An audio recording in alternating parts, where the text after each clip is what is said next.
ก้อยหมูครับอุดเล็กเดียวก็เล็กนี่ครับภาษาได้ครับเดี๋ยวนี้ใครใดติดต่อผมได้โดยตรงครับตะปู800ภาษาครับรับรองรับประกันความขลังกระดักกระโดเฮามาเบิ่งกาฝากต้นมันป่าบ่ครับซ้ำต่อเก่ากันเก่าน่าสิเป็นจันเจ้าไปเลยเนาะจันเจ้ากาฝากต้นจันเจ้า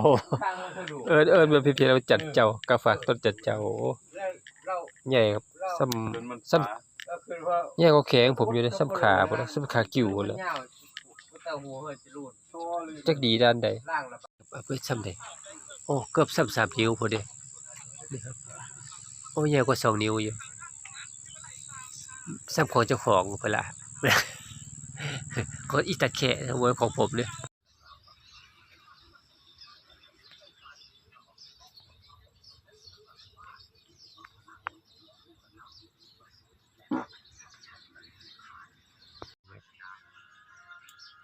จานหันษา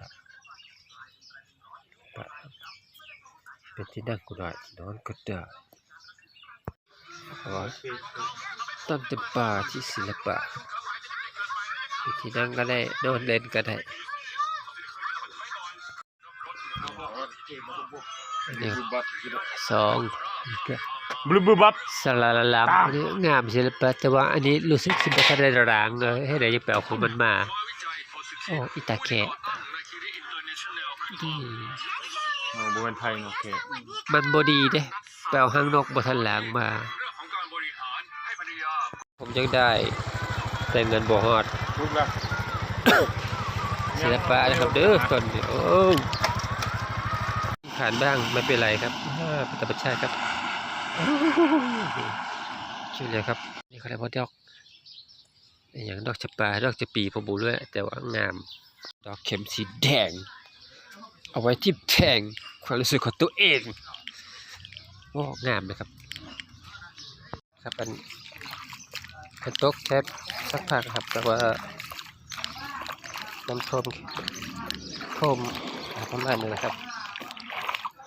ท่วมหลังตีท่วมหลังตรีนนะครับผมท่วมอยู่ท่วม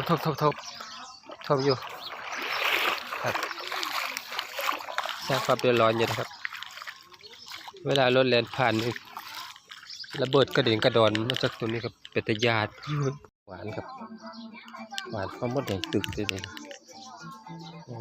นี่มดแดงตึกเด้อผมยังว่าหน่อไม้หวานครับกินปุ๊บนี่เบาหวานขึ้นความดันพุ่งเลยครับหวานเกินหวานเจี๊ยบมาเอานมตุยหลังจะครบอยู่ไปนำเขาพระพันเมอร์ยังคนหมดท่านแล้วให้มาปรุงเขาบอกไอ้ซักอยู่หันอยู่นะนายพอดีมากินมันเดียวไอ้มันตื่นตกใจอันนี้ก็กันได้นี่ก็ได้มาหากันบ่ทันเพราะว่า